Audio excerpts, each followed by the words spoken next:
Welcome everybody to your Natural Resources Committee. I am Senator Tom Brandt from Plymouth. I represent Legislative District 32, Fillmore, Thayer, Jefferson, Saline, and southwestern Lancaster counties, and I serve as chair of this committee. The committee will take up the bills in the order posted. This public hearing is your opportunity to be part of the legislative process and to express your position on the proposed legislation before us. If you're planning to testify today, please fill out one of the green testifier sheets that are at the table by the door. Be sure to print clearly and fill it out completely. When it is your turn to come forward to testify, give the testifier sheet to the page or to the committee clerk. If you do not wish to testify but would like to indicate your position on a bill, there are also yellow sign-in sheets back on the table for each bill.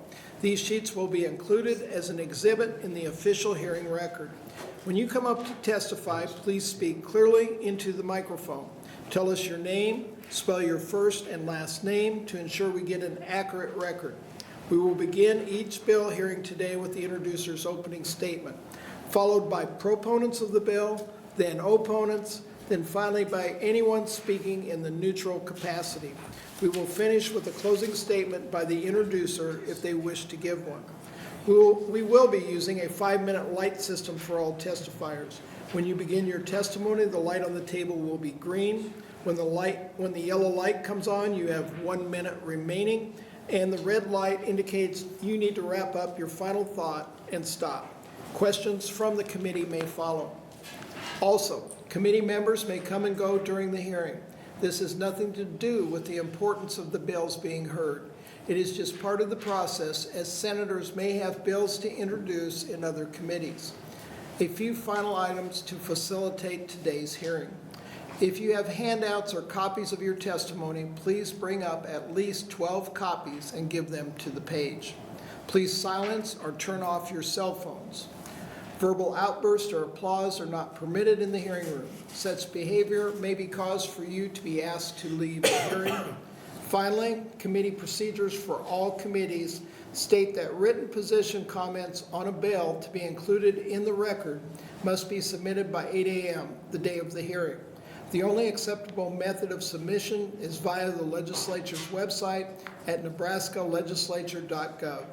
Written position letters will be included in the official hearing record, but only those testifying in person before the committee will be included on the committee statement.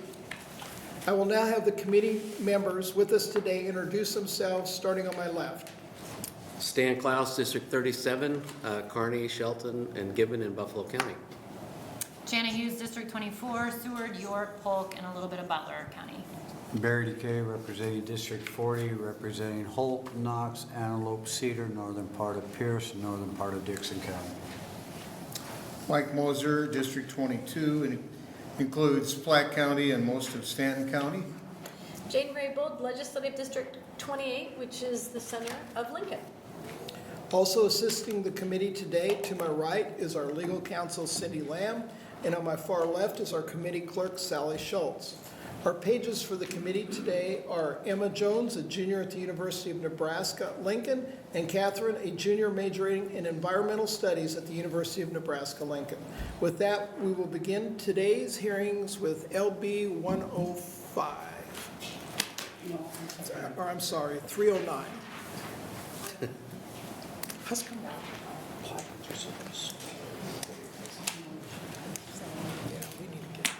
Big ones, because they can't see that very well on TV. Welcome. Thank you. Chairman Brandt and members of the Natural Resources Committee, I am Jana Hughes, J-A-N-A-H-U-G-H-E-S, and I represent Legislative District 24, Seward, York, Polk, and a little bit of Butler County. I'm here today to introduce LB 309, the Safe Battery Collection and Recycling Act. LB 309 is designed to address a serious public safety concern impacting both the private sector and our property taxpayers by bringing forth an industry-led solution where the costs associated with the program are reimbursed by battery manufacturers. This will be a statewide program with direct oversight by the Nebraska Department of Environment and Energy. During my first session in the legislature, I introduced an interim study, LR 163, on recycling. During our work on LR 163, I became aware of this public safety issue impacting the public. The use of lithium-ion batteries in consumer products has taken off in recent years. These batteries are in a host of consumer products. They have high energy density, are quickly rechargeable, and can be recharged many times and last much longer than traditional batteries. Cell phones, laptops, power tools, lawn equipment. Whatever the product there is probably a version that has one of these kind of batteries. When they are damaged or defective, lithium-ion batteries can pose a serious hazard as they quickly heat up to over 2,000 degrees and cause fires, burns, and/or explode. For decades, consumers have been conditioned to throwing away our more traditional non-rechargeable batteries. Today, consumers either throw the lithium-ion batteries away or they wish cycle them and place them into bins at recycling collection sites. These batteries are frequently damaged when they enter our waste and recycling streams. They can then cause fires, and many of these fires are very serious events. We've seen in recent months fires in garbage trucks in Gretna and Seward. Over the past few years, we've had fires at landfills in Hastings and York, fires at material recovery facilities or recycling processors in Omaha and other places around Nebraska. The recycling industry is reporting 5,000 fires a year, resulting in their property insurance increasing tenfold as a direct result. There is an average of 3 catastrophic fires per year at the nearly 300 material recovery facilities across the country. These catastrophic fires result in complete loss of a facility at an average of $22 million per claim. The aforementioned recycling center in Omaha estimated a loss of over $1 million over a 12-month period due to battery fires. The costs of these fires are high for those impacted. Private companies face increased insurance costs, damage to their equipment and facilities, loss of revenue while they recover from the fire. Our property taxes support local emergency services here in Nebraska. The cost to combat these fires has a direct impact on property taxes. The same is true for our community-owned landfills. The ultimate price is paid by our people who are sent out to fight these often intense fires. One fire at the Omaha Recycling Center in 2023, caused by a battery, resulted in a fire captain on scene issuing a mayday call when he fell down onto a below-ground conveyor belt that he could not see due to the intense smoke. Fortunately, he was not seriously injured. Colleagues, LB 309 brings forth a unique option to help reverse the trend of these batteries ending up in the waste and recycling streams.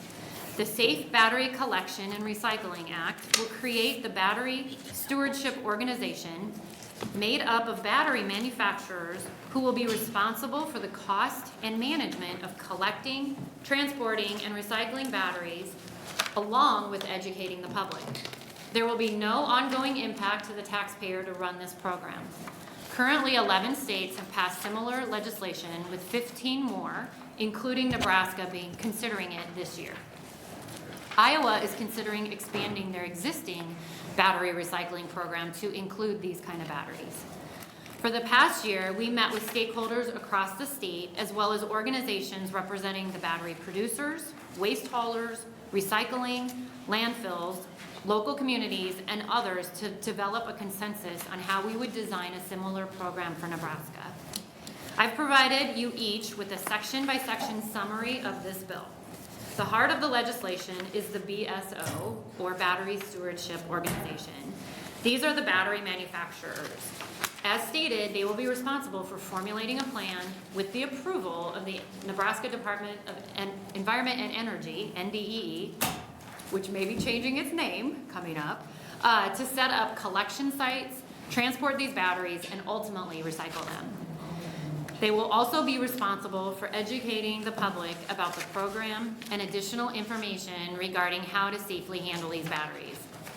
The BSO will also pay an annual fee of around $100,000 a year to reimburse the taxpayer for the costs of NDEE to provide oversight of the program.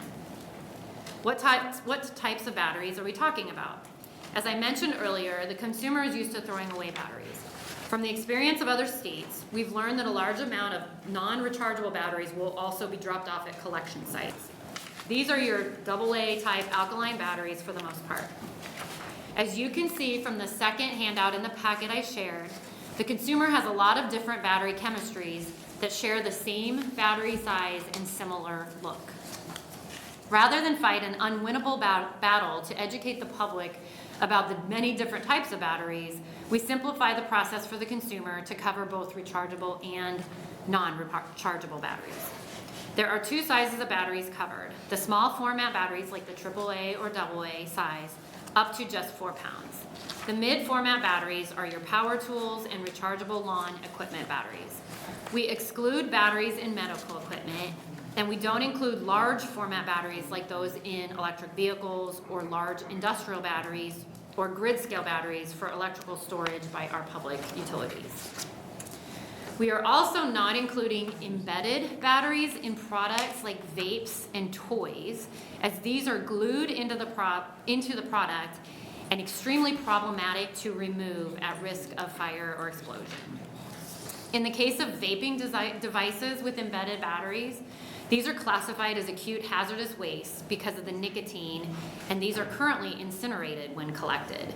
These embedded products are part of the public safety issue and one that we do need to address at some point. However, no state has figured out a good way to do this other than outright banning them, which no one has done as of yet. Colleagues, this legislation is not a model bill we've simply cut and pasted. We've worked very hard to reach out to stakeholders and work in a collaborative manner to bring forth a program that is designed to address the main issue of public safety in keeping batteries out of our waste and recycling streams. LB 309 also does not place the burden of collecting, transporting, and recycling used batteries on our Nebraska retailers. There are a number of retailers here in Nebraska that voluntarily collect used batteries at their own expense. The cost to run this program, including that of NDEE to administer it, will be paid for by the companies who join the Battery Stewardship Organization.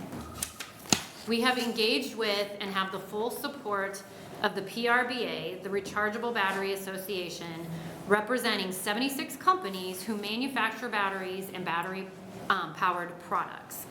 And that list is also included in the handouts that I provided.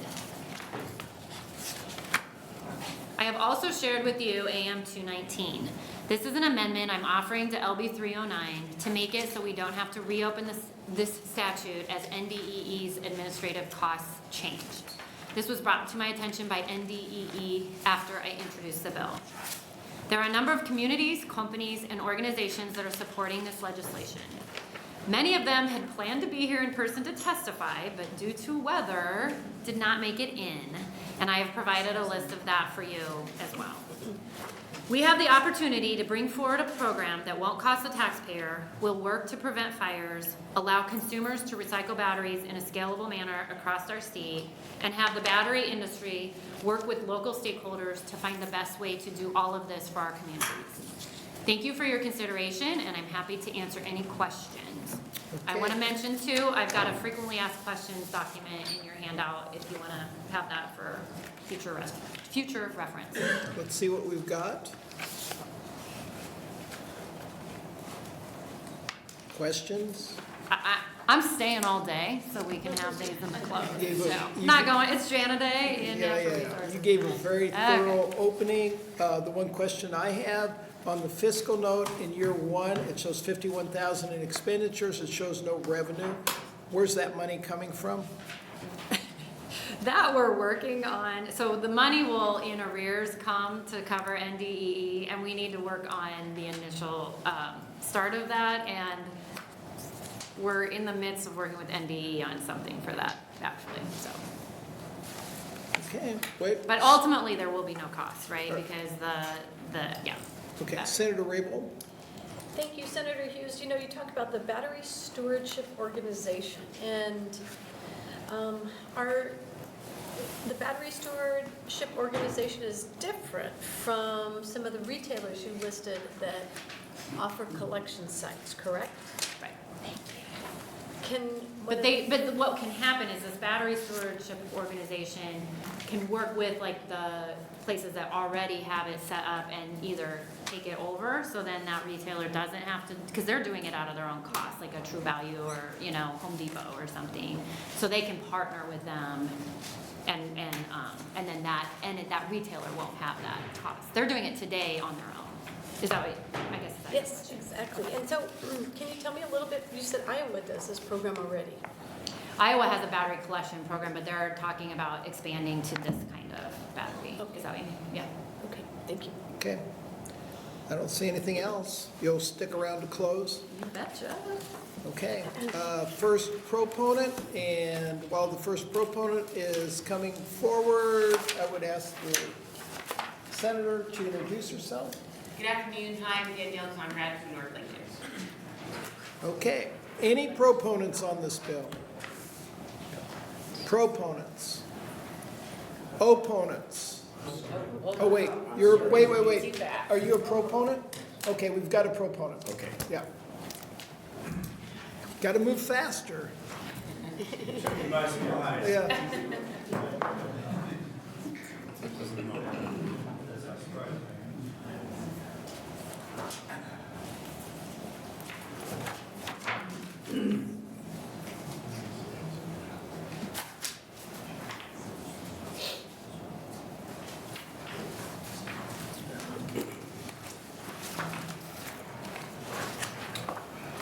Welcome. Thank you, Senator. Good afternoon. My name is Al Davis, A-L-D-A-V-I-S.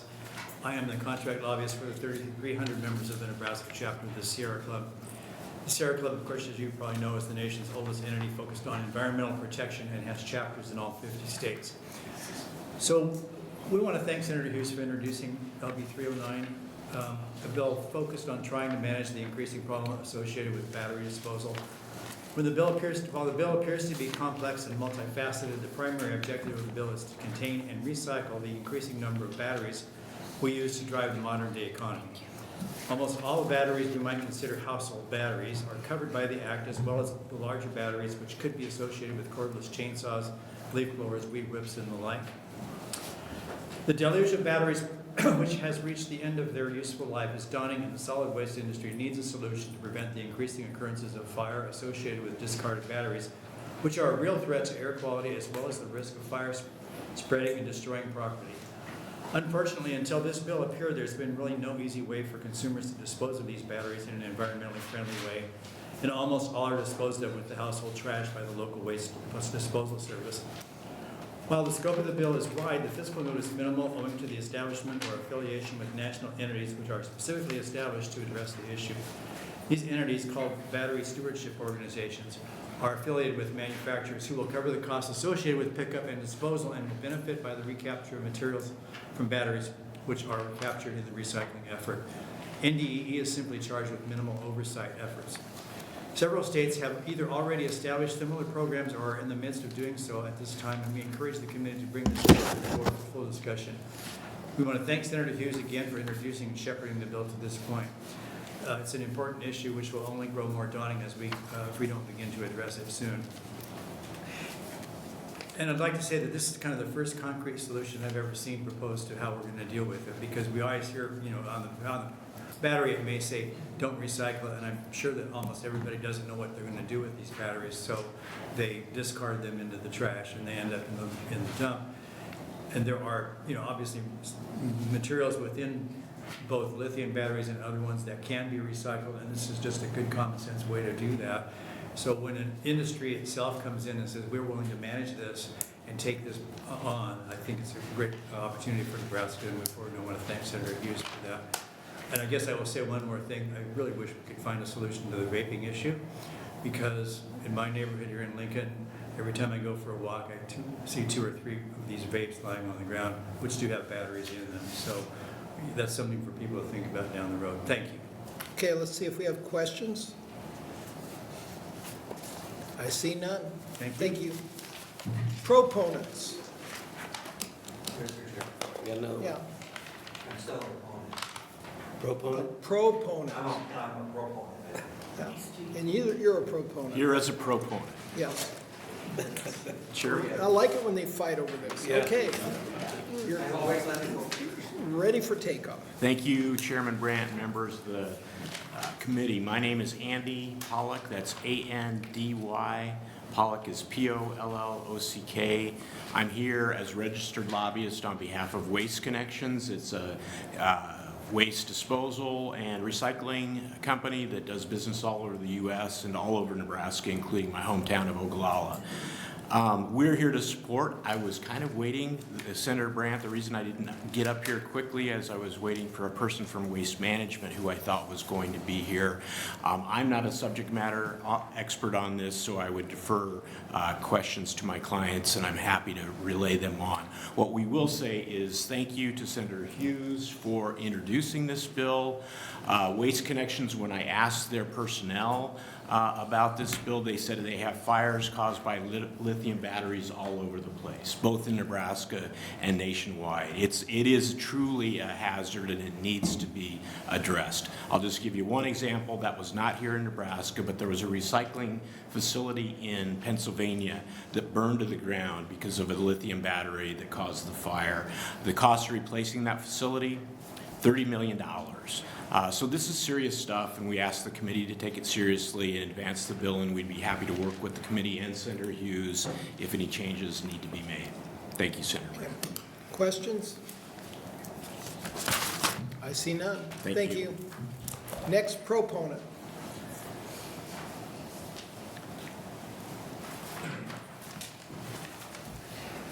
Mr. Chairman, members of the committee, good afternoon. For the record, my name is John Hansen, J-O-H-N, Hansen, H-A-N-S-E-N. I'm the president of Nebraska Farmers Union.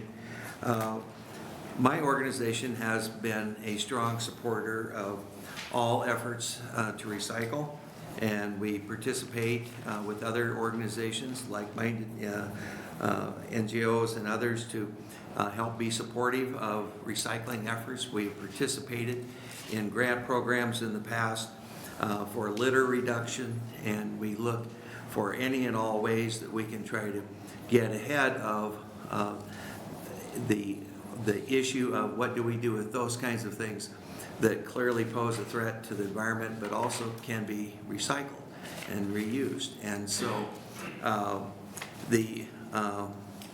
I come from a family that survived during the Great Depression because they threw nothing away and they used pretty much everything.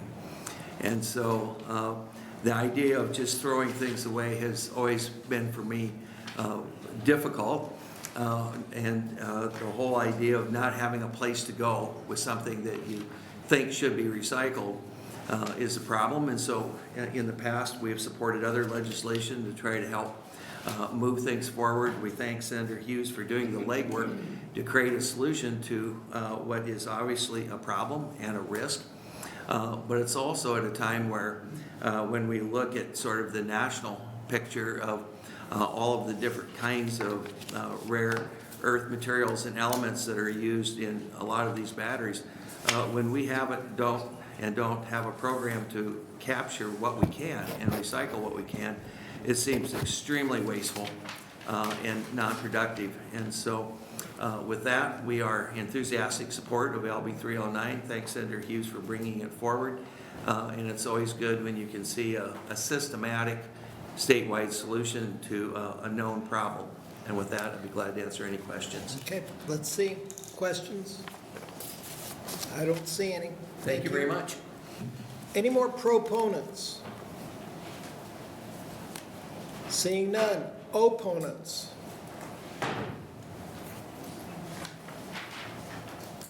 Welcome.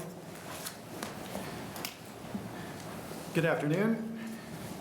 Chairman Brandt, members of the committee, my name is Rich Otto, R-I-C-H-O-T-T-O, and I'm here to testify on behalf of the Nebraska Retail Federation in opposition to LB 309.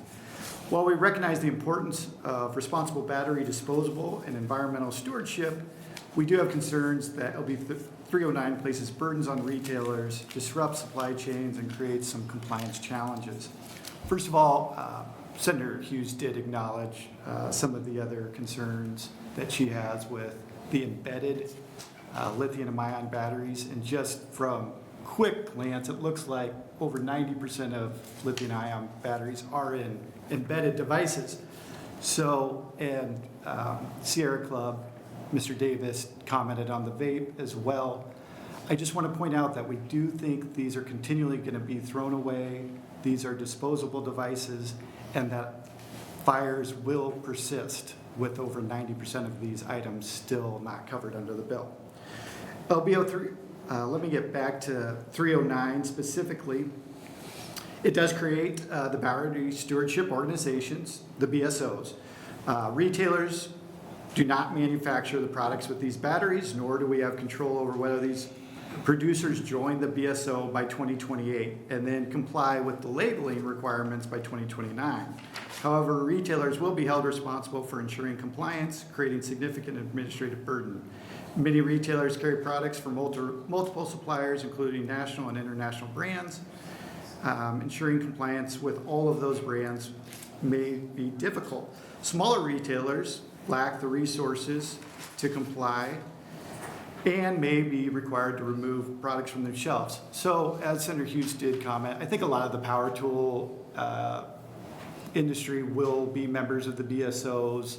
Home Depot, Lowe's are members, and they do voluntarily take back batteries of the manufacturers that they have in their stores. Some of my concern comes from my smaller toy stores, actually, where we're seeing these devices in scooters, hoverboards, your RV, little drones, cars. A lot of kids' toys have these in them. They have many manufacturers that, when we look at the list of the 76 that are on there, I'm not seeing a lot of them today. Now, hopefully they would join the BSO by 2028, but we don't know for sure if that will happen.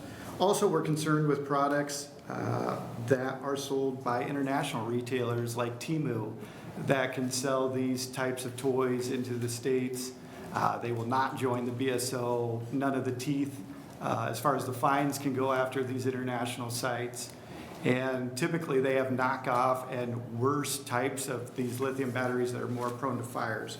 Yet those batteries will still be recycled and brought into stores that voluntarily have the recycling centers. Some of the biggest concerns are the January 28th deadline, that basically if the product isn't part of the BSO, we're gonna have to take it off our shelf. How do we recognize that? When do the manufacturers have to join the BSO? I don't see a specific date for when producers need to join the BSO.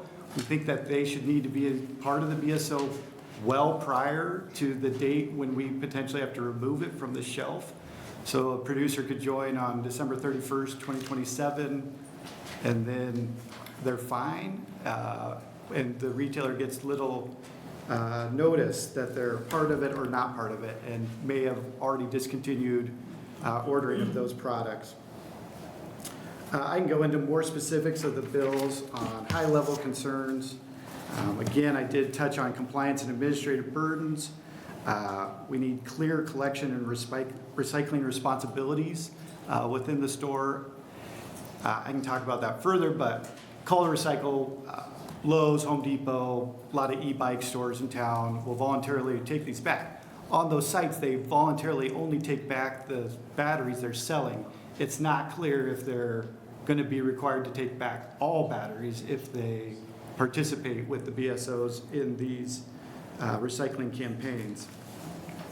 We also have safety and liability concerns. The fires, they are going to persist. We've seen fires at retailers due to the lithium batteries. So we get that the fires are a problem for the collectors and recyclers. That's understandable, but we still will have fires, potentially more fires in retailers that take these back. We've also seen trouble with the recyclers that are supposed to have things in place to limit fires, have had substantial ones in Missouri. How the public education is rolled out, insurance and financial risks, meeting the target collection rates under the proposal, other costs, and increased cost to consumers. I see my lights up. Happy to answer any questions you might have. Okay, let's see what we've got. Questions? I guess I've got a few if nobody else has got some. Does any state have a deposit on batteries like they do on pop cans? I'm not aware of one, Senator. I believe what Senator Hughes said as far as this model being in 10 or so states seems to be the model that most states are looking to. We do admire the funding source. I'm not trying to question manufacturers stepping up to fund this. That's probably the positive piece. It's really the execution after the fact. So do you think you could work with Senator Hughes to get that resolved to the point that you would have no objections? I doubt we get to neutral, but I am committed to working with her. I have told Senator Hughes' staff that the funding model isn't our concern. It's just the timing. How do we make sure that we're not selling these? It has some pretty stiff fines or civil penalties of $10,000 per instance. So I think a lot of my little retailers are going to say, hey, Rich, we're taking these off the shelf till we know. Again, when you're looking through the list, it can be difficult to tell, okay, I don't see the brand of my manufacturer on the list. Is the battery under a different manufacturer? Is that covered? Is it not covered? It doesn't seem to require a lot of the BSO to give the retailer great direction on which products, in fact, are covered. And it seems the concern is specifically with lithium batteries. Do you know what % of batteries are lithium versus non-lithium? I don't know that. I just know of the lithium, over 90% are embedded. So this will. I mean, if this got bad enough with these fires, and I'm very aware of what happens in these garbage trucks somewhere once a week. When they crush this, the fire starts inside the truck, and then you've got a flaming mass that you dump out somewhere. What would happen if we were to ban lithium batteries? Well, I think consumers would be the first to be upset. Nearly every device that we love, fun devices, things that we want to, tools, phones, all kinds of things use these batteries. Now, the bill does have a list of exemptions of some of the most popular, but I think kids' toys, power tools, other things of that nature consumers would, I think, be very upset if we flat out banned them. Yeah, I guess I kind of see we're on the cusp of a lot of these old power tools. The batteries don't hold charges anymore. You just throw them in the trash, and then it ends up in that garbage truck, and then who knows, all the tools that you buy anymore are battery powered. And if anybody's ever looked inside of these devices, they literally have 20 or 25 little lithium batteries inside of there. And I don't know, in your industry, do you hear many stories of fires unintentionally starting because of these batteries? The fire concern is real. I'm not denying that these batteries are prone to fires. It's just, okay, we may have less fires at recycling and waste areas. Now we'll have regulated fires that we're aware of and why they are. We've seen Missouri had a plant that burned down, and it was somewhat unregulated, but they supposedly had safety procedures to handle these devices. So they're tough to recycle. The fires are going to continue to persist. I just wanted to point out that I don't think this completely eliminates the fire risk for the collection agent. Okay. Senator DeKay. Thank you. How are these batteries now disposed of, and how are they recycled, and what's taken out of them for recycling? How much of that original battery can be reused again? The recycling question is a great question, Senator DeKay. I don't believe there's any Nebraska recycler that fully recycles them. We may have somebody behind me that can answer that better as far as the recycling. Again, I know many of my retailers voluntarily collect and take these back. The concern is when they're damaged or something else has happened, that then the retailer needs to look and take a different step, because once they're damaged, they're more prone for fire. They basically have a bin, and then someone can come pick them up. I get that the BSO will streamline that a little bit more, but right now on the voluntary basis, we can take back just those that we manufacture. I was going to say, I think on Call to Recycle, they have 5 different types of batteries with locations you can go to, so you can specify the type of battery you want and who will take it back. So like a bike store that has just e-bikes, they only take back the e-bike batteries. With this, if they voluntarily take back batteries, are they required to take back all the batteries? Can they take back just those that they sell in the work with the manufacturer on. It's not clear on what the expectation would be going forward for each collection site. So when the retailers take them back, what do? Do they go to a central deposit place where That's they? my understanding, but this site in Missouri, I know there's some around the country that do recycling. I know the recycling of these is difficult. It's not real simple. There are valuable resources within the batteries. And we can get you more details on the recycling. That's something that I need to hear more of. How do we, in fact, recycle them in the end, or is it just collection and getting these in one place so we have less fires in more spots? It seems like it's just kind of getting them all in one location as part of the goal. Thank you. One last question. If these batteries are going into our landfills now and getting compacted with these huge compactors, is there any evidence that the fire started at a later date, 2 or 3 weeks, a month later, and then start that whole landfill on fire?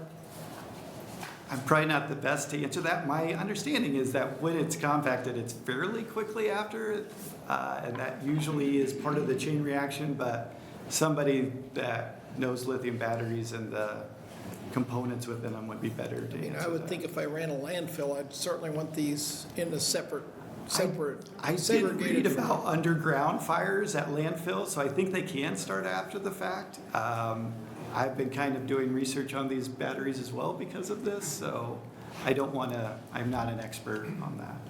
All right. Thank you. Next opponent.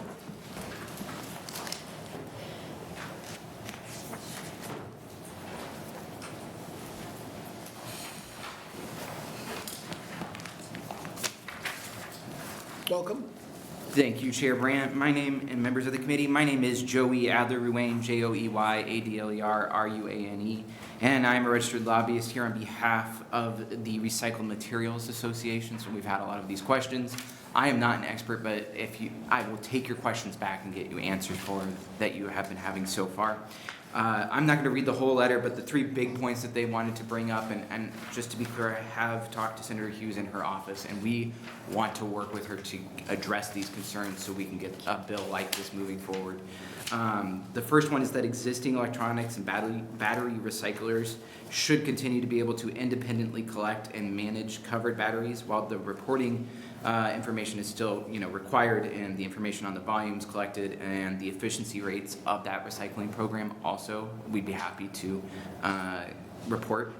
The other thing is that we would love to see a comprehensive infrastructure assessment to report on the education and training needs for the public and first responders that have to deal with these fires when they do happen. We can make the best regulations in the country here in Nebraska, and we would still have these fires, and we feel that we need to continue to do those educational things.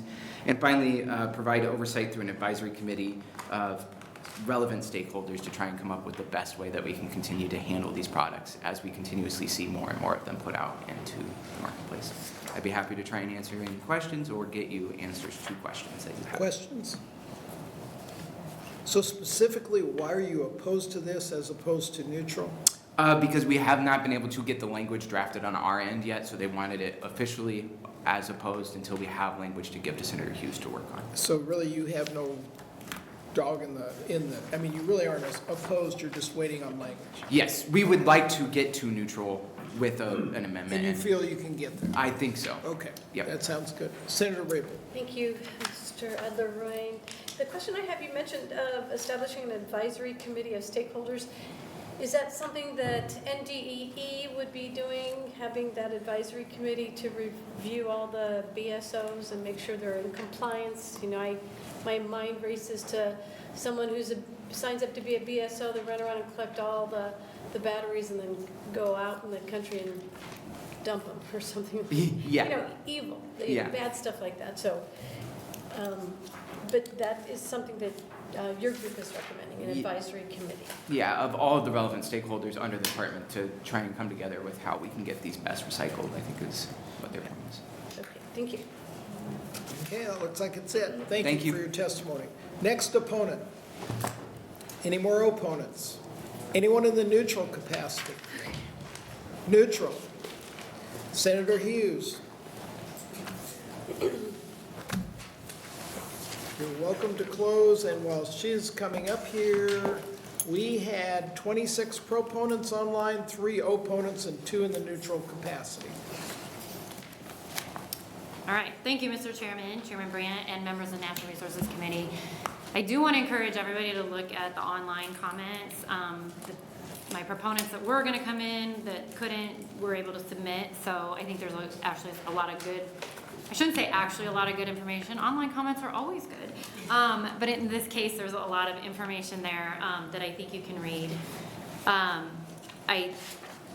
One of the things, we know of 3 places, Oklahoma, Nevada, and Indiana, that actually do take these batteries and actually recycle them, and they can be recycled pretty much every speck of it. They break them apart and can get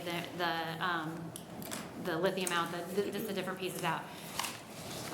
The problem comes, like we said, we're not doing the glued in batteries, the vapes, like Mr. Otto had mentioned. That is still going to be a problem that I said.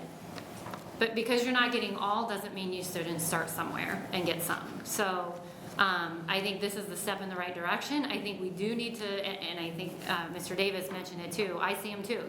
You don't see cigarette butts on the ground anymore. You see disposable vape, plastic vapes on the ground. And when those get broken and punctured, that's when the fires can start. So that's definitely not a good place for those. That is a future thing to address. But with this bill, we're addressing what we can and what we can get our hands on. And I want to address what Mr. Otto was saying.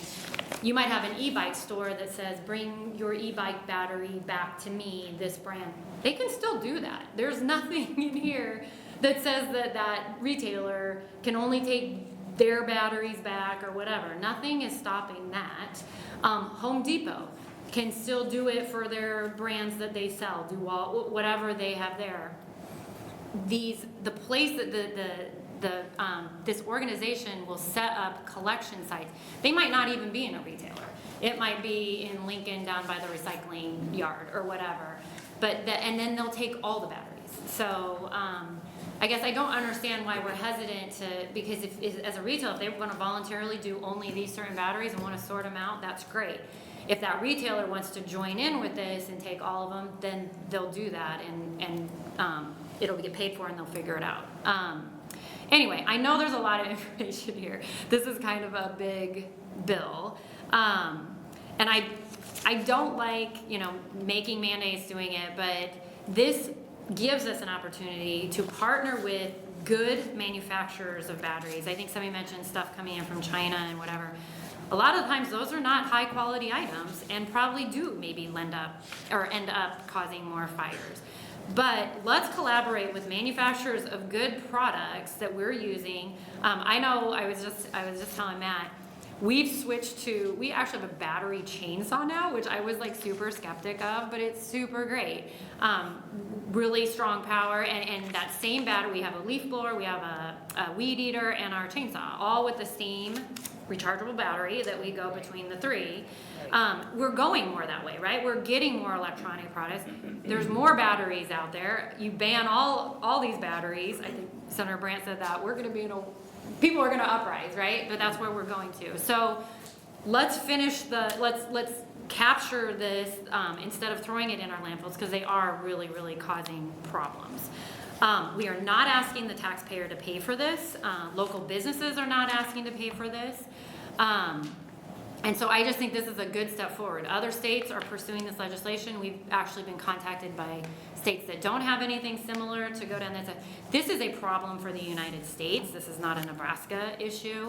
And I think that's also why you see that huge list of manufacturers, and more are going to join that list if this is a requirement to address this problem, because they know we're selling more of these things, and there is some issue with the end of life of these components. The other thing, in these batteries, the minerals can be taken out and recycled. And they're minerals that maybe don't come from the United States. So maybe China can send all their batteries here and we'll take the lithium out and reuse it, and then we don't have to mine it somewhere else. But we have worked really, really hard on this bill. We are still willing to work hard. There's clearly possible some amendments that need to come. But I think this is a good bill. I'm open to feedback. We're gonna work with people. I appreciate you guys' time. I want you to take time and digest it. But I think we can move forward and come up with an amendment to take it further. So Okay. I'm open to any questions, and thank Let's you. see if any questions. Senator Rabel. So thank you very much. I learned a lot more than I know, it's just a lot to take in. I It get is. Yeah. So kind of walk us through the process, and I'm not sure I have it right. I'll start out, and then you can just correct it. NDEE reaches out and gets bids from the BSOs to service areas of Nebraska. Do I have that right? Right, so that battery organization, what will probably happen is that group of battery manufacturers will honestly, they'll probably hire a third, they'll pool their funds, plus they're giving funds, and get a third party to do this, is probably what's gonna happen. And then that third party will say, okay, for the state of Nebraska, do we partner with other recycling organizations that are already out there, or do we set up something, 2 spaces in Omaha and 1 in Lincoln, or whatever, and they'll get that lined up. And then that organization is also responsible for, I don't know if there'll be like a label slapped on the box when it gets sold, hey, this product life is done, take it back, go to this website and here's where you can bring your battery back and dispose of it, but they're responsible for the education for folks too of it. Is that, I guess, what you're asking? Well, I'm just, trying to think of the logistical steps. So the BSOs would be working with the manufacturers, but the manufacturers. The manufacturers are joined obligated- together in the BS. Are obligated to put like that little sticker, like this is recyclable. If that's what it is, a sticker or however, right, or a website. Look for or the recycling Yeah. center near you Yeah, for this, yeah. or something like that. And then the reality is, just look at that picture of batteries, right? They all look, to me and you, we're not gonna pick up a battery and go, oh, this is a lithium, this is alkaline, whatever. That's why we've included they have to take all the batteries. Now your e-bike or whatever specific, if that person just wants to take their kind, they can sure do it. But we're saying for this overall collection site, we're not gonna, we'll take this one and not that one. They're gonna bring them all in. So that gives us options for other ones too, because it's almost impossible. I wouldn't know the difference either, and I'm actually now paying attention to these kind of things, so. But then, I guess it would all be under NDEE. The umbrella of NDEE, the Correct. BSOs would have to pay, they have to pay something to NDEE for the program, right?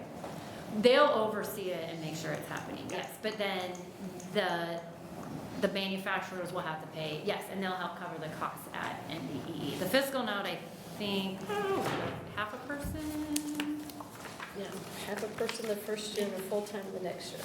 which seems, well, we all know, it's hard to figure out. So, yeah, that would help, that would cover that. But no retailer would be obligated to. No retailer has to collect. To If participate. you sell their batteries, it doesn't mean you have to be a collection site. Is that what you're asking? Right, no.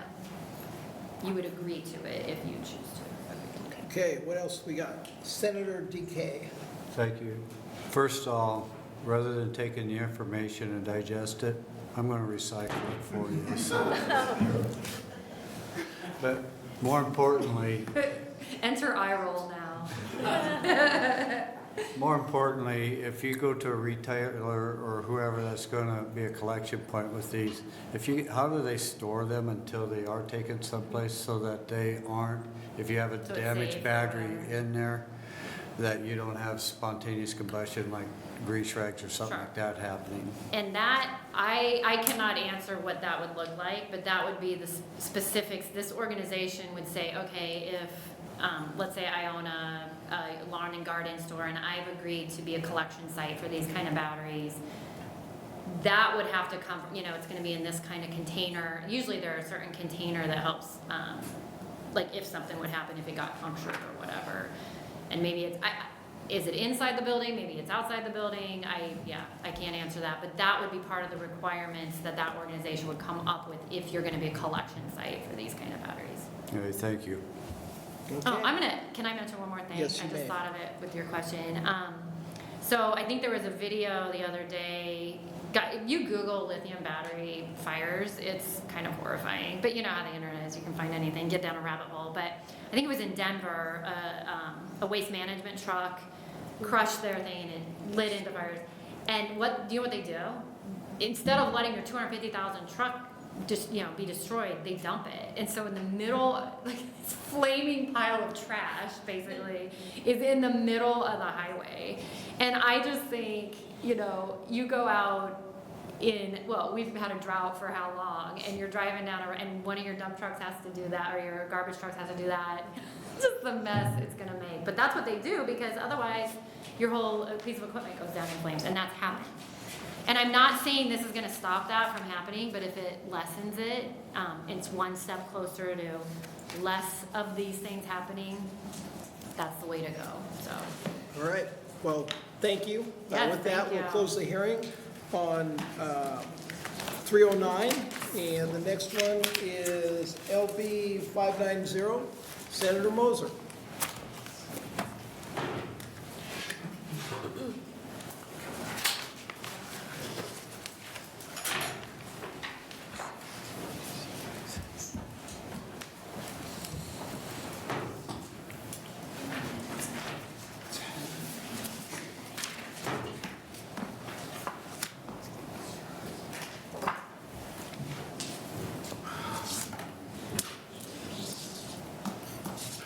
Welcome.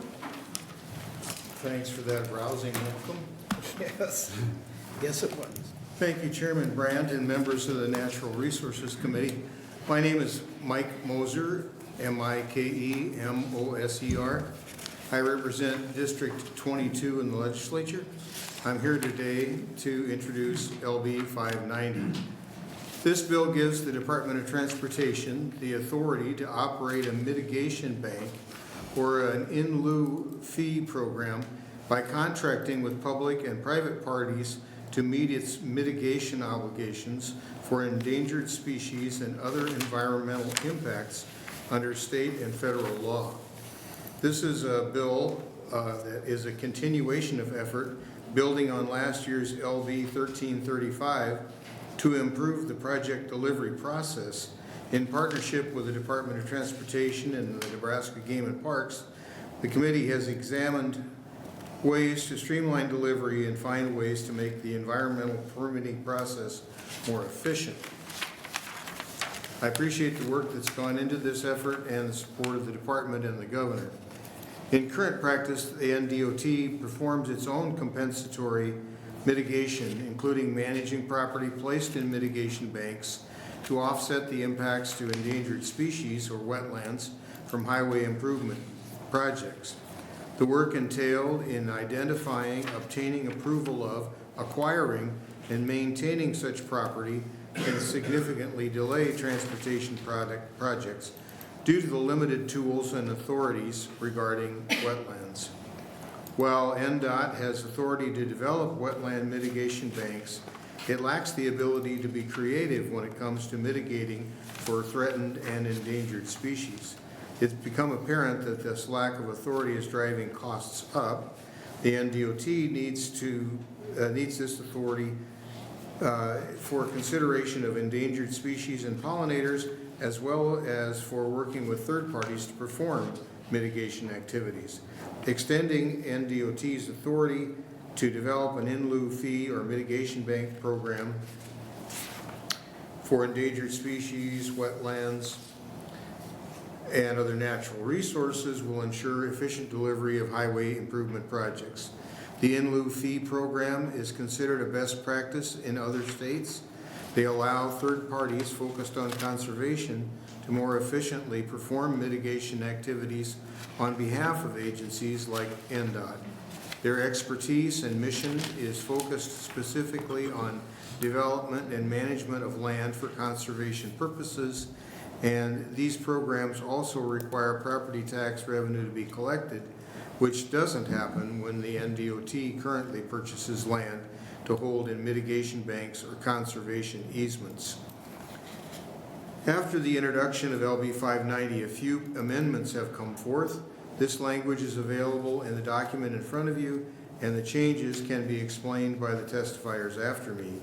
However, these are primary cleanups to definitions, and the amendment does not substantially change the overall purpose of the bill. Essentially, the bill allows them to pay third-party organizations to do mitigation activities required by federal and state law on its behalf, rather than to have to do these mitigations on project-by-project basis, which is slower and more inefficient. Thank you for your time. I urge you to vote in support of LB 590. I'd be happy to try to answer any questions. Following me, there will be further testifiers that would be more technically qualified to answer some of your questions. Senator Hughes? Thank you, Chairman Brandt. Thanks for bringing this in, Senator Moser. So, I like an example. So, let's say you're saying that NDOT needs to have 20 acres of land mitigation because they've torn up part of something along the highway, right? And then I can hire, who would a third party be that might do that for me? Like, Well, is that what it is? it could be another governmental agency. I Right. mean, Game and Parks, if they wanted to, I don't know that they're all that excited about. Right. But like the managing Crane that. River Trust, I could hire Well, I them mean, maybe it could be some conservation group. Right. Somebody who's already trying to Or protect. Audubon Society, or whatever you Yeah, would say. and maybe "Hey," they're already, trying to make duck habitat or pheasant habitat Right. or, I don't know that there's a, But it's hiring people that do this all the time, where NDOT should be not maybe doing that all the time and working on roads, letting people that know what they're doing do that and sharing the, yeah. and maybe I see people behind you, I might ask. the Yeah, same. I think you're correct in your observation. Okay. Some of these third-party groups would be better at it, Right. their heart's in it. Because that's what they do all the time. Yeah, their That's their passion focus. is Right. doing this. For the Department of Transportation, they build roads. Right. And they do this because they have to. Yeah. And they put land into perpetual easements that they can never sell, no taxes ever paid on. And it's a lot of overhead, where if they contracted with somebody to do it, they could do it maybe in conjunction with a project they already have going somewhere, and they may not have to buy more land. Yeah. All they have to do is mitigate the loss of whatever Right. species are gonna be affected. Our solution currently is buying land, Yeah. and And then it maybe takes it somebody off the else would be property better tax at it rolls. than Yeah. than Okay. Department of Transportation. Thank you. Senator Rabel? Thank you very much. Are there other states that do this type of land mitigation banks? I believe there are, but I am not the best expert at that, so there will be testifiers following me that would be more up to speed on what's going on in other states. Okay. Quick question. Am I to understand there's an amendment coming? Yes. It wasn't in our packet, so that's why I asked. Yes, we'll get you copies. Okay, so we'll look for that then down the Yeah, road. the amendment pretty much replaces the bill because there were some definitions and a few things that were not 100% correct. Okay. Senator Rabel? I just noticed it did not have a fiscal note. I don't believe There so. was It no probably fiscal. would save the Department of Transportation money because they'd be getting this service handled more efficiently by somebody else who's more knowledgeable, got more passion for what they do. I just think it'd be a better option. They could still do it the old way, but it would give them the option to do it. And it is allowed by federal law. So it's not trying to get around some federal regulation. It's trying to do the mitigation quicker, cheaper, better. Okay, because I know it says extending the Nebraska Department of Transportation's authority to develop an in lieu fee or mitigation bank program. So would the Nebraska Department of Transportation have to have some? They're gonna follow me, Okay, and so it would be just way more intelligent of me to deflect that question to people who really know. Okay, I don't see any other questions. Oh, Thank you. sure, I'll be here to the bitter end. You certainly will. I have to listen to another bill. Hey, You might want to quit while you're ahead. Okay, proponents. God.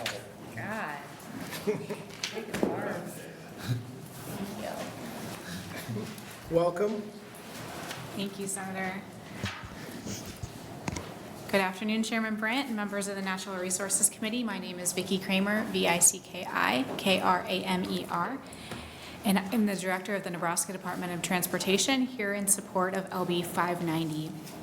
I want to thank Senator Mosier for his continued efforts to increase the efficiency of project delivery, specifically within the environmental practices. From implementing internal practice to enacting legislative changes, we've worked hard to influence the mitigation processes, which are required by state and federal law to offset the impacts of endangered species, wetlands, and other resources resulting from transportation projects. Currently, NDOT performs its own compensatory mitigation for highway projects, which for species such as the American burying beetle means identifying, obtaining approval of, acquiring, and maintaining property long-term to offset each project in their habitat range, which covers more than a third of Nebraska. This can significantly delay projects. Although LB 1335 made common sense improvements by exempting the right-of-way for existing highways, limiting the amount of mitigation required, there are still impacts we must mitigate for when disturbing land. LB 590 goes beyond LB 1335, which only affected state law, and creates a tool to meet requirements of the Federal Endangered Species Act, or ESA. LB 590 will authorize NDOT to create an in lieu fee program, a tool used for offsetting the environmental impacts of future projects. This increased efficiency by allowing NDOT to contract with a third party, which is dedicated to conservation and protection of land for mitigation purposes. Essentially, NDOT would have a pre-approved third party providers to whom they could simply pay a fee to meet NDOT's mitigation needs on a project, instead of having to actually complete the mitigation activities themselves. These entities are better suited and financially motivated to run conservation programs. NDOTs and these third parties are also required under the bill to pay a fee in lieu of property taxes in order to protect the revenue going to counties where conservation easements or mitigation banks would be located. There is an amendment we have worked with Senator Mosier to introduce that simply clarifies some of the terms within the bills, but does not change the intent or the effect of the bill. As introduced and amended, LB 590 will allow NDOT to complete necessary mitigation efforts for the environmental impacts of our projects and meet federal and state permitting requirements in a more efficient and programmatic manner. This bill is a common sense approach to protecting the environment and habitat of our state while reducing delays in the highway building and repair projects that we need. LB 590 does not reduce or eliminate any of NDOT's obligations under state and federal law to consult with federal or state agencies on projects affecting threatened or endangered species, nor does LB 590 affect NDOT's obligation to obtain certain permits when required. Also, the affected agencies would need to approve of any of the in lieu fee or mitigation bank arrangements that NDOT contracts for under the bill. Due to the regulatory environment, specifically the ESA, NDOT has dealt with significant project delays and anticipates this to continue. The in lieu fee is a recognized best practice for mitigation strategies by Federal Highway Administration, with 36 states and the District of Columbia having some sort of in lieu fee program. As we have, the department will work with stakeholders to minimize the impacts of mitigation while developing a program rooted in our guiding principles of stewardship and efficiency. Thank you for your time. I urge you to pass LB 590 out of committee and onto the floor. I'd be happy to answer any questions. Okay, let's see what we have for questions. Senator Hughes. I'll just say ditto to my question before. Thanks for coming in, Ms. Kramer. So, yeah, you would say, okay, is it by age? Like, who decides what, this is just, now I just want to know. Who decides what, okay, it's the burying beetle out west Nebraska. Who decides how much, what do you have to do for it? Do you know what I mean? Who comes up with what that mitigation is? Absolutely, and it's a good opportunity for us to explain why we're here. So the American burying beetle, for example, was a reason between LB 1335. Right. So if you remember, that species was essentially downlisted under the 4D rule. Well, what happened was when you downlist a project or downlist a species or uplist it, the mitigation practices can change. And so with the American burying beetle, the only approved mitigation strategy became putting land in a conservation in perpetuity. So in the past, when we had been able to do research and partner and do some of the other things, we can't do that now. It's only land in a conservation easement in perpetuity. And so as we've worked through this, anytime you inside a take, meaning you're over 3.8 acres, you essentially have to put land in a conservation easement at a 1-to-1 or a 3-to-1 type ratio, depending on the species.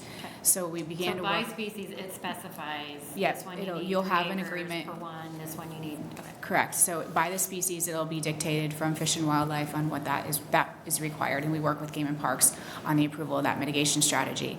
And so for this species, this would allow us to, once we trigger a take, to tally up that amount of acres, go to a public or a private partner, and essentially provide incentive for them to go out and find those mitigation banks. And the land does it have to be in the same county as where you're working? Just in the state somewhere? It has to be in the territory of the species. And so right now, you've got a third of the state. It gives more flexibility, and it also allows, as written, the legislation also allows them to bundle, meaning you may have local federal projects where we would, or other owners that want to also get in on this. And so you'd have a more programmatic approach to the mitigation strategies outside of us maybe just mitigating project by project. And I just want to highlight what you said. 36 states do have something like this in place. Yes. Okay, awesome, thanks. Senator DeKay. Thank you. When you're working on like road right-of-ways and things of that, and you're dealing with wetlands, how do you come up with a number of acres that you designate for wetlands and go back and purchasing land from a property owner to replace those wetlands? So it's quite similar. So it depends on how much the take is going to be or how much the impact is. So we always want to avoid and then we want to minimize before we have to mitigate. And so for wetlands, it's a little bit different. We have an established program for wetlands and wetland banking already, but it's going to depend on how much land we're still disturbing or how much wetlands we're disturbing then we have to go back. So is it like if you're taking 10 acres, is it a 1-for-1 trade when you're? Yeah. I'll talk to my environmental staff and we'll get that confirmation because I don't know by district how it varies or by the location for wetlands. Okay, thank you. Senator Rabel. Thank you, Director, for coming in. So tell me, ultimately, whose responsibility then is it to make sure that that endangered beetle is protected? So there's a variety of different steps in there. Ultimately, it would be we still have the onus to protect it and work with Game and Parks so as not trigger jeopardy for the species, which then would come down from Fish and Wildlife. And so it's very complicated, but we are essentially shifting some of that burden over to that public party in order for them to say, we have an established habitat. By the contract, they would be required to meet the requirements of that land mitigation as dictated by Fish and Wildlife and Game and Parks. Does that make sense? It does, it does. And so I guess the follow-up question, is that other entity always a government entity, or can it be a private sector entity? You mentioned yeah. Game and Parks. Ultimately, they have to secure the environment for that species. So we specifically wrote the language so as to incentivize both public and private. So NRDs, Ducks Unlimited, Sandhills Trust, Crane Trust, really the parties that deal with this on a daily basis, whereas we're not land managers. Those that are financially incentivized can manage it, as well as knowledgeable. Okay, thank you. So I guess the question, example I'm going to use, you bid 10 miles of highway, you've got 25 acres that's going to have this burying beetle in it.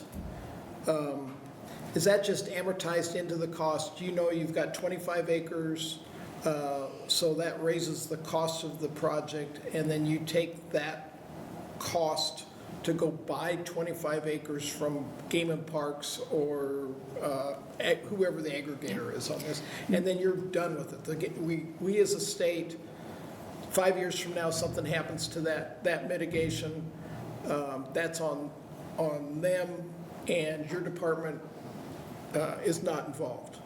So starting from the beginning of your question, Senator, yes, we would essentially have that agreement where we do have to have mitigation, right? So we move forward, we say, okay, 25 acres, we're going to buy credits for 25 acres within this Sandhills Land Trust and those credits come back, we manage those credits. They are responsible for maintaining that property within the requirements of the contract, which would meet the requirements for that species. So they are contractually liable for that. Is your department on the hook for the next 100 years? Because now we've done this in 2025, and going forward, who knows what's going to happen, but you have to maintain that inspection and enforcement? That's the way it currently is. So as of right now, for these species, unless there would be a change and it would be downlisted or completely unlisted, which you do see this happening with the American Burgering Beetle was downlisted, but it would be very rare to pull land out of a conservation easement in perpetuity, which is why we're trying to find different ways, whether it be finding research or other elements that would be approved by the federal Fish and Wildlife to be able to do mitigation practices outside of just land. So this proposed bill does not change that? It doesn't, it actually makes it easier for us to do research and things outside of just land conservation. All right. Senator Hughes. I think I know this, but one more question. All these are set by these are federal regulations by species, what a pain. We do have the Nebraska Non-Game and Species Act, but yes, we are basing this off of the the Federal Endangered Species Act. Okay, thank you. Section 7. All right. Thank you. Next proponent.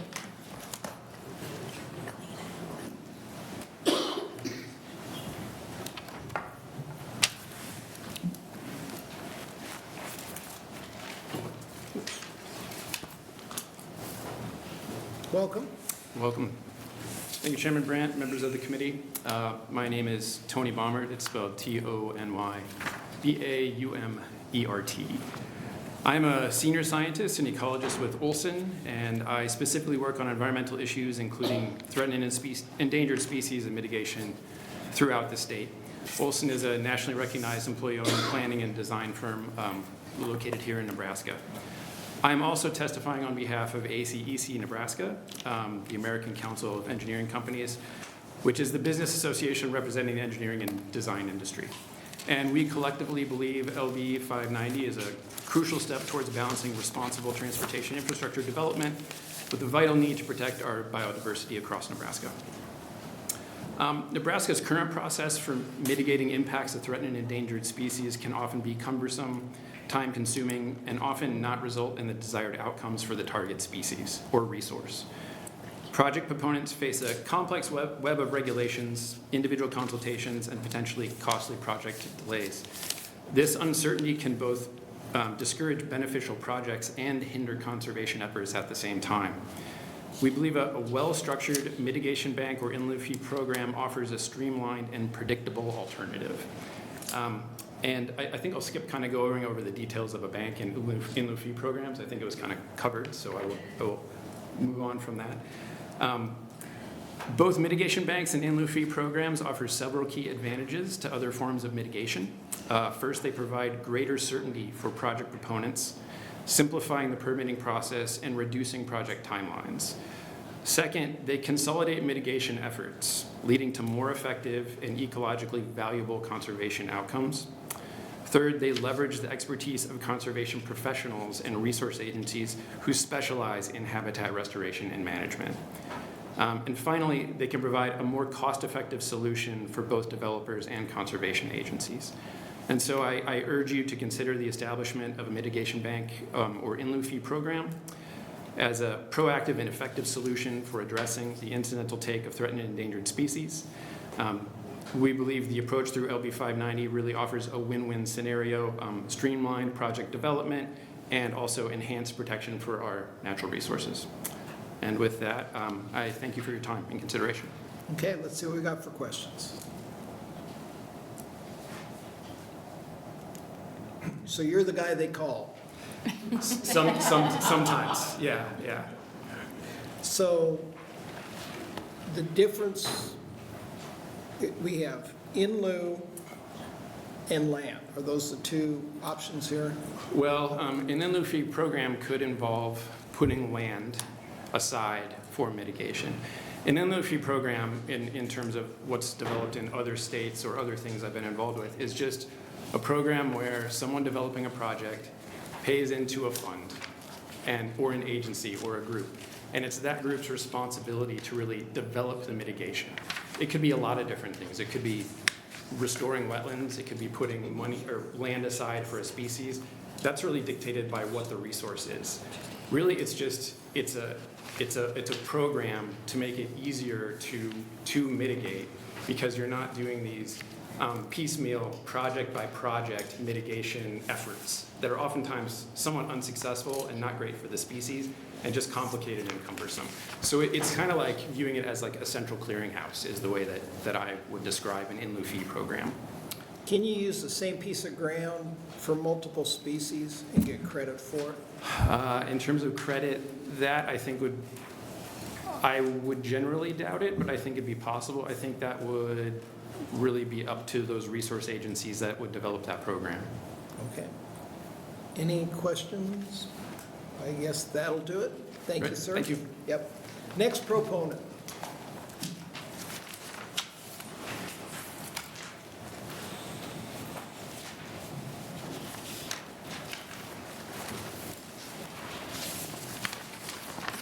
Welcome.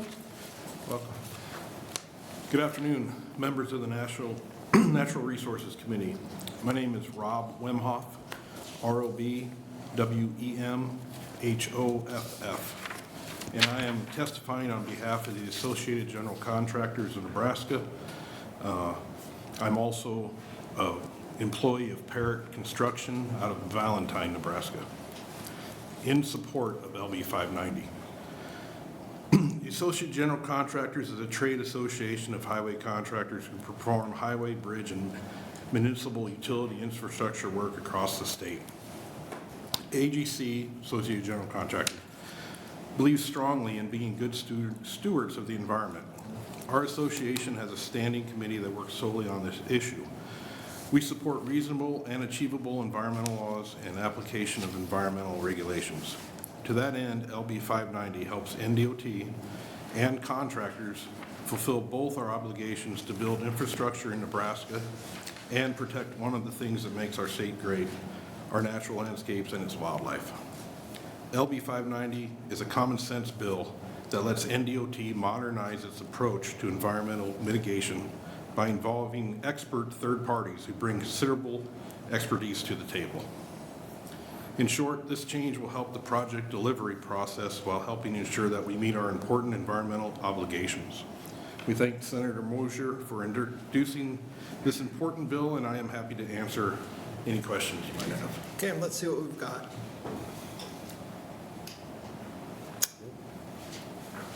As a land contractor, do you encounter this quite often in your work? I'll focus on the beetle because that's really changed things in the sandhills. On the what? The burrowing beetle. It's really changed things in the sandhills. Currently, a lot of jobs will have to buy dirt from a private landowner for the state project, for widening shoulders or whatever. Currently, you can't get a borrow pit, is what we call them, in the sandhills with the new regulations on the burying beetle. So you might, let's just say you're in Mullen. The only way to get dirt in Mullen is to go to some farm ground. Not many ranchers are gonna let their pivot get tore up in the middle of the sandhills. So you might be hauling dirt 50, 60 miles to build a project, and that's very, very expensive. But we pass that cost on to the NDOT. If we could get this mitigation to where we do an in-lieu fee, as in pre-bid, hey, I need 10 acres for a borrow pit, it's whatever, $5,000 an acre. I put that in my bid, pennies on the dollar from hauling that dirt 50 miles. Now I have a borrow pit right on the job. So this would save the taxpayers of the state a lot of money? Oh, yeah. Okay. Senator DeCaine. Thank you. Like when you're overlaying a highway, how much, I mean, when you're repaving, how much extra dirt are you, in most cases, if you're just going back over the same 2 lanes or whatever is required? There's much less dirt there unless they're widening the shoulder. We need dirt for earth shouldering. If you make the asphalt thicker, you gotta put more dirt out there to match it. If you're widening, which is what the NDOT does a lot out, especially out in the sand hills, they're narrow roads now, they're adding a shoulder to it. It's, we're talking a normal 4 or 5 mile overlay. If you're widening the shoulders, probably 50 to 100,000 cubic yards of dirt that you would need. Each truck hauls 16, so 16 cubic yards, so you're hauling, if you have to haul it 50 miles, very Is there expensive. much of that dirt stockpiled so that when you are done with the paving project and you're building up the shoulders, that's already in the area to reuse, or? No, it's 90% of the time you're going to a rancher and you're saying, hey, I want to cut this knob off and use it for shouldering or for new alignment, anything like that. Okay, thank you. Okay. I don't see any other questions. Thank you for coming down from Valentine. Next proponent.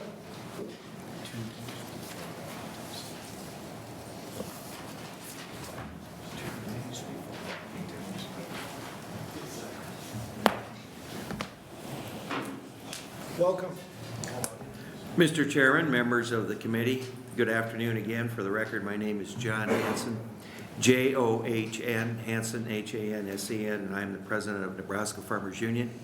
Our organization has aligned ourselves with efforts to try to speed up the rate at which our state is building and completing highway projects, including Highway 81, projects in the west end of the state, projects in the Norfolk area, a lot of different projects. And so we've associated ourselves with efforts in the Transportation Committee and in other areas to try to figure out how it is that we can better finance and speed up the process of going forward with highway construction. And it's frustrating for someone like me who drives across these highways around the state, and a lot of times a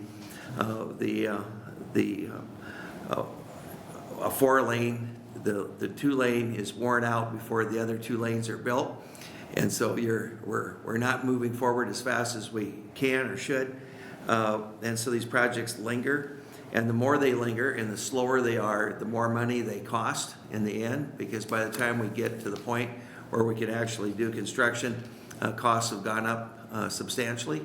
So there's no money being saved here by not speeding up the process. So the 2 things that we look at in this bill is that it does streamline the process, and yet it also at the same time does protect biodiversity, because it creates a bigger pool from which to draw from and to mitigate into. And so you might be hard pressed in that one particular area to find that particular piece of ground that is suitable for mitigation. So I commend the Department of Transportation for their support of this bill, and commend Senator Mosier for looking at this issue and seeing an opportunity to, I think, better serve the state of Nebraska and still protect biodiversity. And so we are in support, and would be glad to answer any questions if you have any. Okay. Are there any questions? I don't see any. Thank you. Thank you. I'm trying to be more on the ball on that program. Yeah, you're doing better. I'm working on it. Yeah. Any more proponents? Proponents? Seeing none, opponents? Any opponents to the bill? Seeing none, anyone in the neutral capacity?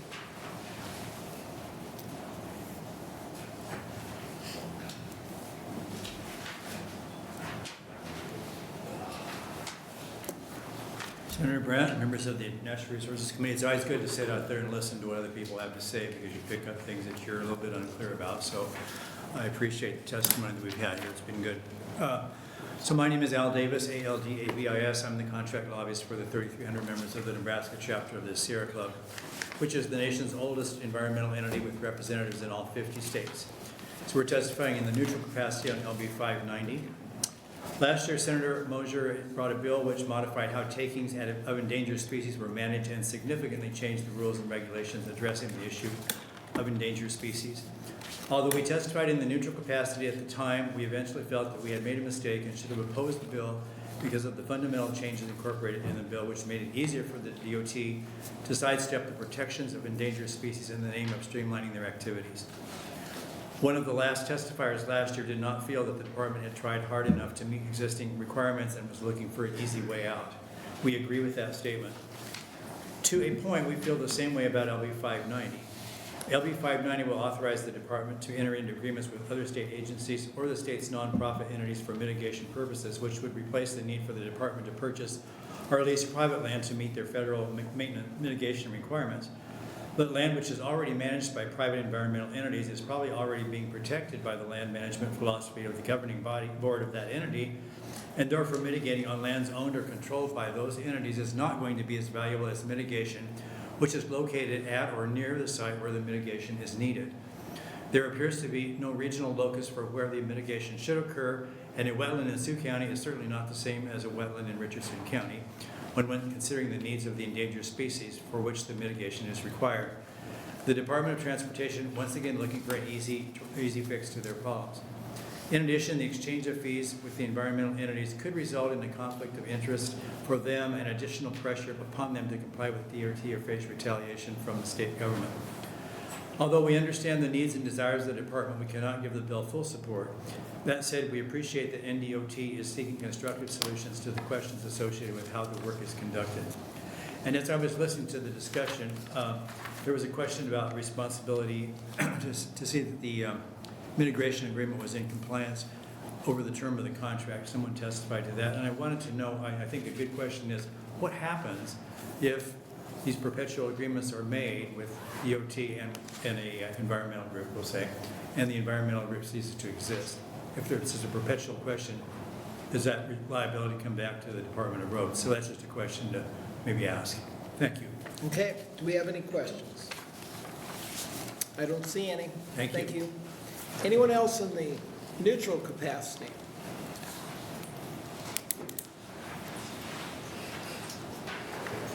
Good afternoon, Chairman Brandt, members of the committee. My name is Timothy McCoy, TIMOTHYMCCOY. Serve as the director of the Nebraska Game and Parks Commission at our headquarters at 2200 North 33rd Street here in Lincoln. Speaking broadly, the commission supports the intent by NDOT to create this mitigation bank or in lieu of fee program, because this provides them more flexibility, which is a lot of the challenge they're facing. And it would allow them to either, the way it's written, it could allow them to either use their own mitigation bank to mitigate impacts, similar to what they already do with their wetland mitigation, and would allow them also then, I think the strength of it's working with another entity to provide mitigation credits. Now, typically, if you're working with an external entity that's doing that follows federal mitigation banking requirements that are already there for T&E species. So in most cases in Nebraska, the species they're going to be doing mitigation for on road projects is really going to be tied to those federally listed species. And so there are a lot of professionals and companies available that do that. They're very good at it.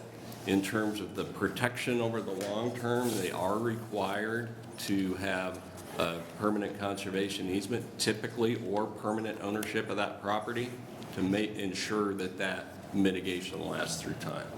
So that's all part of those requirements. We do have a couple of concerns with the bill, and the first one is probably the one that is that I see. It's very unusual for a bill in Chapter 37 on Game and Parks to provide additional duties for another state agency. This is a very unusual circumstance. I don't know if there's another place that would be more appropriate, similar to the language they already have in Chapter 39 for their ability to do wetland banks. That is probably the biggest concern. The other thing that I worry about in the long run, There might be some needs for some definitions in here to define a mitigation bank and an in lieu of fee program. Now, it's possible under their rules and regulations, that's how they want to handle that. But just to make sure that everybody knows they're talking about the same thing. And then I have one other comment, and I'll wrap up, and that's in section 4. I did look up. I hadn't saw the amended bill. I did just look at it. In section 4, it creates this requirement that says state agencies shall make a good faith effort to use and give priority to the mitigation bank and in lieu of fee program when consulting mitigation plans. As the consulting agency, when we look at T&E species, the mitigation, the decision of what mitigation process is used, or if they want to look at some sort of in lieu of fee research, is from the project proponent. In this case, it would be NDOT would be preferring that. Because as the consultant on the project, we're just trying to, our job is to make sure that the issues of the species are either met by avoiding or minimizing that impact or by mitigation. With the burying beetle, part of the biggest challenge we have is we had some ways to avoid and minimize impacts prior to the change in listing and to a decision made at the federal government level by the U.S. Fish and Wildlife Service, which is resulting in now, I'd say, potentially more, especially relating to burying beetles, more issues for roads. That's been a very specific one. And I would just remind everybody with the actions we took last year, the only thing Nebraska Game and Parks will officially be consulting on in the future would be new highway right-of-way or additional right-of-way. So for those existing projects, really this is tying back to those federal requirements. And I do know they need the flexibility. Okay, let's see. Questions? Does Game and Parks serve as a mitigator for projects for NDOT? We have never served in that role for a couple of reasons. One is because we are also a consulting agency under our state T&E Act. It creates a pretty potential apparent conflict of interest for us to be taking that role. The other thing is it's taking on I would say, huge long-term commitment, and our budget and our authority is determined by the legislature on a biennial basis. So it does create some uncertainty for us. We've never played in that role. I know there are other private groups, there are other organizations that do this, that do it well and do it professionally and follow those mitigation banking standards. Okay. I think that's it. Thank you. Thank you. Anybody else in the neutral capacity? I see nobody. Senator Moser?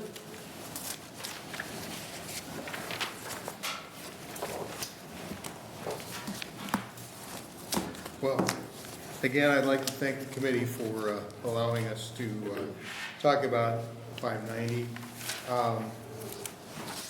There have been some questions about the effectiveness of mitigation, but mitigation is always subjective. Well, it shouldn't be subjective, it's supposed to be scientific, but sometimes it works really well, I would imagine, and sometimes it needs some management as you move along. So, whether they contract with somebody else to provide this mitigation, the Department of Transportation is still responsible to make sure it happens. And just because they buy 80 acres somewhere doesn't mean that that's going to perpetuate the burying beetle. There's science involved that they have to follow to make that work. And allowing them to contract with somebody who does that sort of thing on a regular basis and is in that business, has that passion for mitigating those losses, I think could deliver a better product than just buying another 80 acres somewhere. I mean, buying the 80 acres almost seems like just a punishment for taking the ground to build the road. They're more focused on you got to have equal amount of ground to the take that you use when you build the road. But with this in lieu kind of contract arrangement, they could be more nimble in how they do it, could go faster, they don't have to reinvent the wheel. Somebody is already studying the latest endangered species and they know more about it. I just think it could be a big plus, I think. Okay, let's see if we have any questions. Senator Rabel. Yes, thank you very much. Some of the questions were raised by Mr. McCoy with Game and Parks, and I think they're really good. He talked about a need for definitions. Do you think, and I have the amended version, but do you think that's something you would consider including in another amended version? Mr. McCoy is usually right. So if he has questions about some definitions, I'm sure that, we would, the Department of Transportation and he could work out those things. We had quite a discussion on last year's bill because that was really a fissure from how we used to do it. And so there were some long discussions with the experts and attorneys to make sure we had the wording and everything right. And so I would anticipate there might be some of that involved in this. Yes. And he mentioned his conflict of interest. He consults with the Department of Transportation now. And so if he consulted with them and told them what to do and then his agency got paid to go do it, that would be a conflict of interest. So, or could be a conflict of interest. So now they're going to have to go to some third party.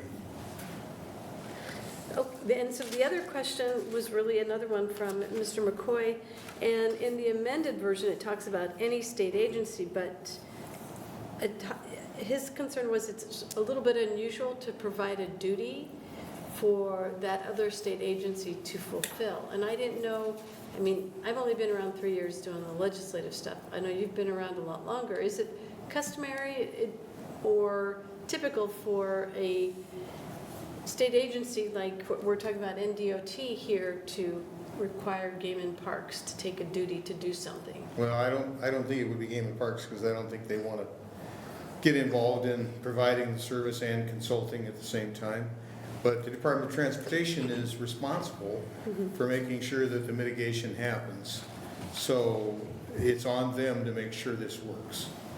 And if they hire somebody to do it and it doesn't work, then they're going to have to put together a contract with somebody else, or they may have to go back and do it themselves. There are federal regulations that you just have to follow. But this is a more sensible, maybe, way to address the requirements of what they have to do. Yep. So one last question, going back to the definition, and it is in section 4 talking about make a good faith effort to use and give priority to the mitigation bank in the in lieu fee program. So, what would you consider a good faith effort? Whose good faith effort is it? The Department of Transportation? State regulatory agencies, not just limited to NDOT. The Department of Transportation, I don't think they can get away with just saying we gave it a good faith effort. Okay. I think they have to make sure it happens. So I think that's in there just to say that people should try to get along and come up with the best end result and not just go through the motions. Because sometimes buying ground doesn't solve, just because you buy 80 acres somewhere else doesn't necessarily mean that you're going to grow more burying beetles or more rattlesnakes or whatever it is that we're trying to protect from extinction. There's science involved and they have to follow it. Okay, thank you. All right, any other questions? For the record, online, we have 2 proponents, 1 opponent and 1 in the neutral capacity, and that will close our hearing on LB 590. And we will go to LB 105, Senator Hughes. As the room clears out.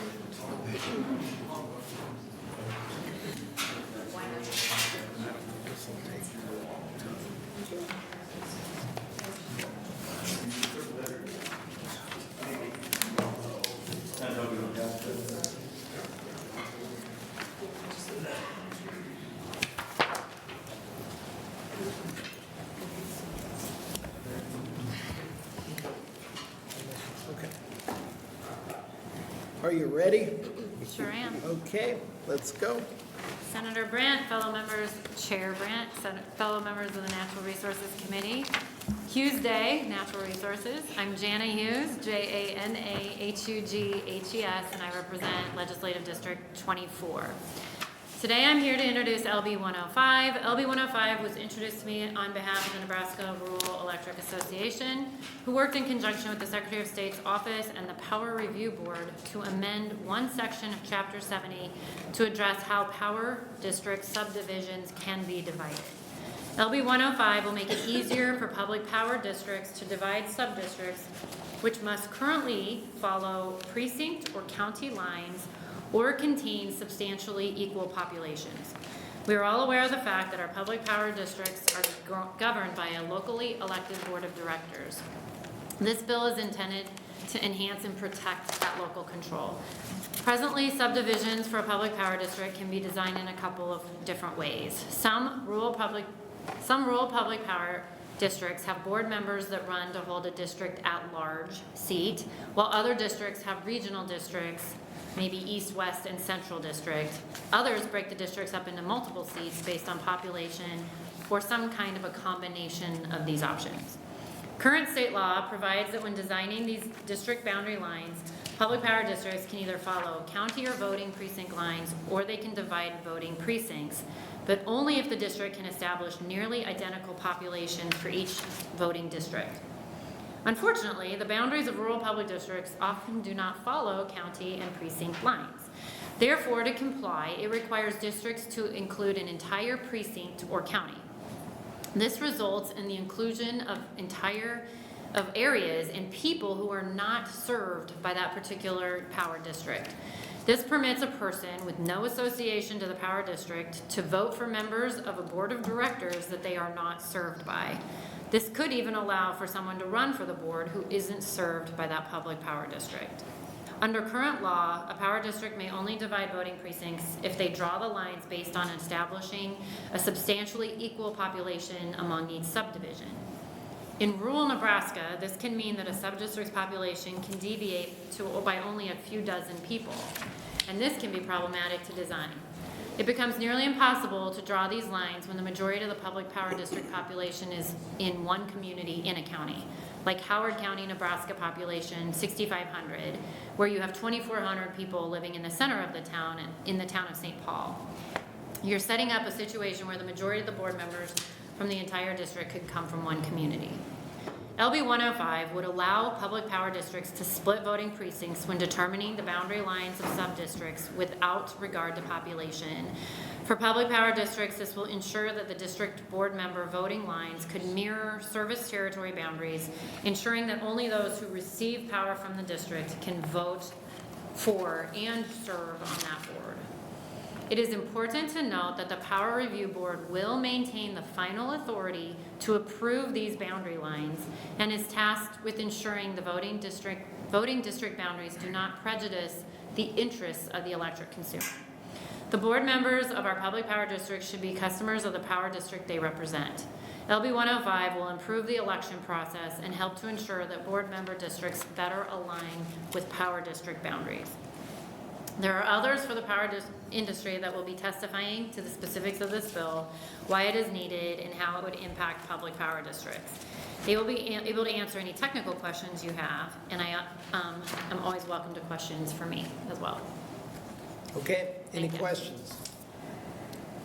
Senator Klaus. Thank you, Senator Grant. The question I have is, one of the letters we had was from Dawson Public Power and Irrigation District, okay?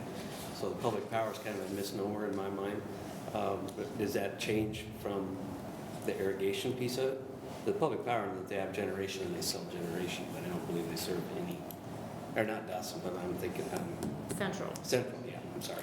Yeah, Dawson, they're out there, the Central. Can I have you ask that question of people behind me? I think Okay. you might be better answer for that. Okay. Okay. Has anybody else got any questions? All right, you'll stick around to close? Bet. Okay, let's go for our first proponent.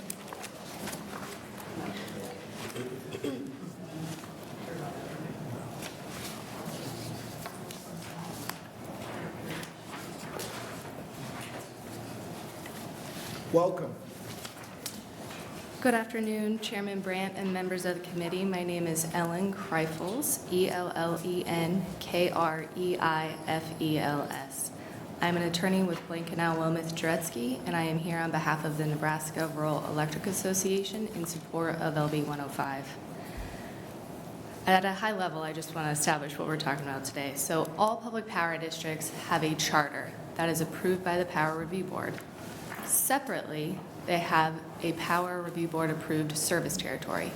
The charter deals with the geographic location of the electorate, who can serve on the board and who's going to vote for the boards. The service territory is the geographic area for which they can provide service to their customers. Two different things. LB 105 only talks about the charter. We're only talking about, the territory from which we are electing our boards. So it does not impact service territories, and I want to make sure that's clear. As Senator Hughes correctly noted in our opening, the methods by which we can elect our boards is limited. Currently, you can elect at large, or you can elect via voting subdivisions. Voting subdivisions, you have a couple different methods of creating those subdivisions. The first would be population-based. That means that those subdivisions have to be within plus or minus 5% of each other. Then you have a second option, whole counties or whole voting precincts. That option is available when 3 conditions are met. The public power district has to serve 2 or more counties. The constituents and customers of that PPD have to be 50% or more rural in nature. And number 3, the Power Review Board has to make a determination that that system does not prejudice the rural customers. So when we go to do these charter amendments and kind of decide how our boards are going to be elected, option 1, the population-based subdivisions. After the 2020 census, we're all aware of population migration and rural population decline. This option, practically speaking, is very difficult to achieve in some communities, like Senator Hughes noted, where 20 people is that swing. It makes it very difficult to draw those lines in any sort of manner that makes sense. So now we're looking at option 2. Option 2, we don't have to take population into account, but we have to include whole voting precincts and counties. I've handed in my handout, there's a map, page 3. This is going to demonstrate exactly what we're talking about. So, as Senator Hughes noted, we're going to have an over-inclusion. On the handout, you can see this lime green. Do you guys have it in front of you? Okay, Yeah, yep. go ahead. So we have a lime green box and we have a light blue box. These are real-life voting precincts. You see a black line, it's kind of jagged. That is the service territory line between Dawson Public Power and Custer Public Power. Dawson is on the south side. You'll see in the lime green, they serve 2 customers in that voting precinct. Custer serves 326. Moving to the blue, Dawson serves 85 in that voting precinct. Custer serves 234. To use option 2, the whole voting precinct system, we have to include all those Custer customers. And now they're going to vote for and be eligible to run for the Dawson board, which is what brings us here today. So LB 105, we're going to modify this to say that we don't have to take population into account in 3 instances. We can divide those voting precincts when we serve 2 or more counties, more than 50% of the constituency is rural in nature, and the Power Review Board determines that it's not prejudicial to any user, not just rural users, any customer. And my final point here today is not only is this needed, but it's urgent. We have a dozen or so public power districts who are waiting on the outcome of this legislation before they can update their charters. Their charters have to be fully compliant with all laws, and in order to do this, to be compliant, we need this law to pass. If it does not pass, we've got a number of them that are unable to access bonding.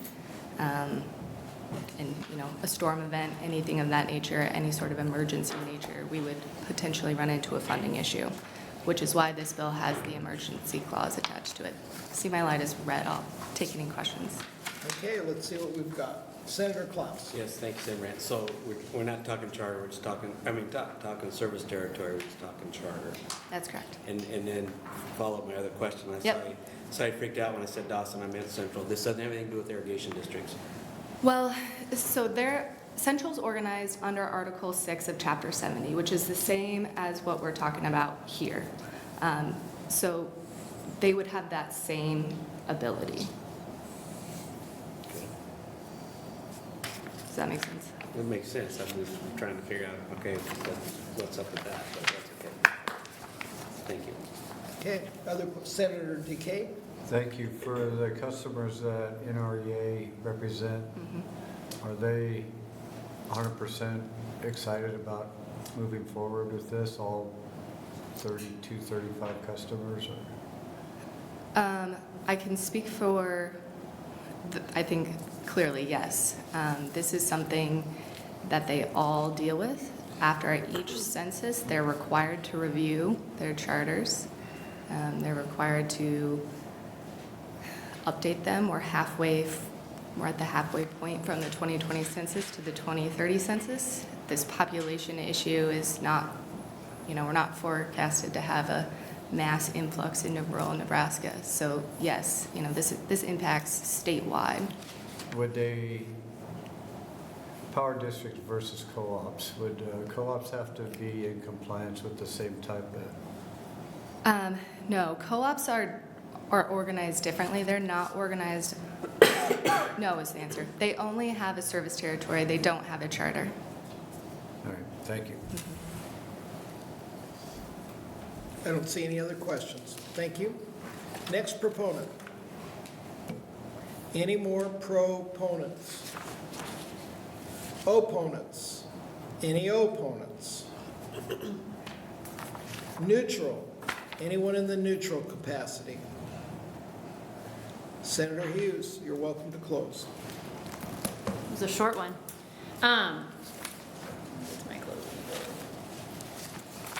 I think the bottom line is that just on the one example, right, that you've given, you've got almost 600 people here that if you have to include now these two big precincts, you have 600 people voting for board that they're not, that they get no power from, that they're not, that they shouldn't be. It'd be like we split this out and, I mean, things are drawn on school district line, but I get a vote on, even though I live in the Seward Public School District, now I get a vote for Milford Public Board members. That doesn't make sense. So I think you should be voting for people that are representing you. I mean, that just makes sense. So thank you for your time today. I think it's a common sense fix. I would love your support to advance this to general file, and if you have any additional questions to me, Hughes Day is over in natural resources. Well, we don't know that yet. Are there any questions? Has anybody got any questions? For the record, we had one proponent, one opponent, and one in the neutral capacity, and that will close our hearings for today. Thank you, everybody, for coming. If the committee would just stick around for a minute before they take off.